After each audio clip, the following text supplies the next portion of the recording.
Good morning, Mr. Dianal. My name is Isabel Grace B. Manlongat from 11 ICT Zuckerberg, and the philosopher that I will report on this day is Jean-Jacques Rousseau. Jean-Jacques Rousseau was a Swiss philosopher, writer, and composer whose political philosophy impacted the Age of Enlightenment, the French Revolution, and the modern political, economic, and educational thought. Jean-Jacques Rousseau biography. Jean-Jacques Rousseau, born on July 28, 1712 in Geneva, Switzerland, and he died on July 2, 1778 on Ermenonville, France. His mother is Suzanne Bernard Rousseau, and his father is Isaac Rousseau. He has one brother, Francis Rousseau. And Jean-Jacques Rousseau believed that man was born basically good, and idea that society is what corrupts mankind. Ibig sabihin, ang isang tao ay ipinanganak ng may karunungan o kaalaman, pero yung karunungan o kaalaman na yon ay hindi na napapayabong dahil sa mga standard ng society o mga dapat nadidiktahan siya ng mundo. He also believed in a social contract that maintained the relationship and balance between a government and its citizens.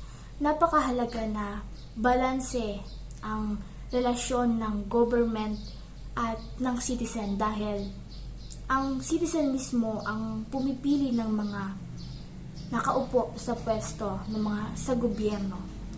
Napakahalaga yon dahil bilang isang estudyante at mamamayan ng Pilipinas, tayo ay nasa democratic country and meron tayong kalayaan. Tayo ang pumipili ng mga politiko na siyang uupo sa gobyerno at Republika ng Pilipinas.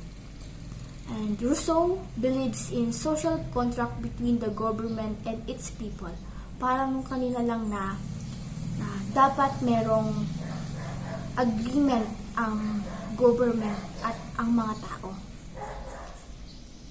The laws made are by the citizens' will, so people follow their own will, and in doing so are abiding the law.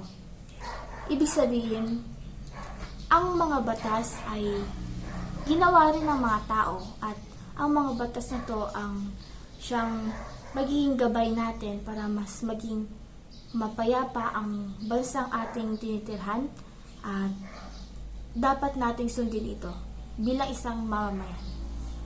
At Jean-Jacques Rousseau's quotes, "Freedom is the power to choose our own chains." Ibig sabihin, pag sinabing freedom is the power to choose our own chains, tayo ang merong kakayahan na piliin ang kalayaan natin. Magiging malaya ba tayo sa mga sinasabi ng iba sa atin? O magiging malaya ba tayo sa mga dinidikta ng ibang tao sa atin? At meron din akong nabasa na ang ibig sabihin ng quotes na ito ay tayo ang may kakayahan kung halimbawa sitwasyon, merong pagkakataon na pwede mong kutsain ng ibang tao. Hindi yun tama, hindi ba?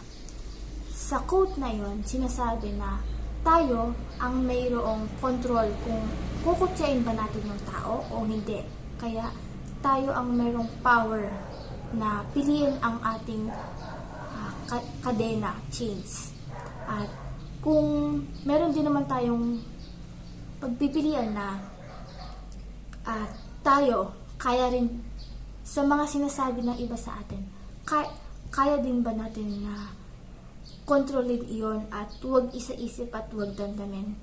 Ibig sabihin, in summary, freedom is the power to choose our own chains. Ibig sabihin ay tayo ang may kalayaan na piliin kung ano yung kalayaan natin.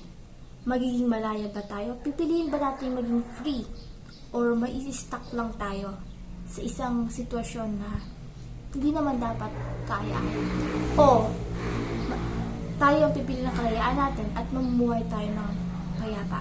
Sabi nga ni Confucius, to have a better life, you need to live in a peaceful life. Yun lamang po, sir. Thank you po.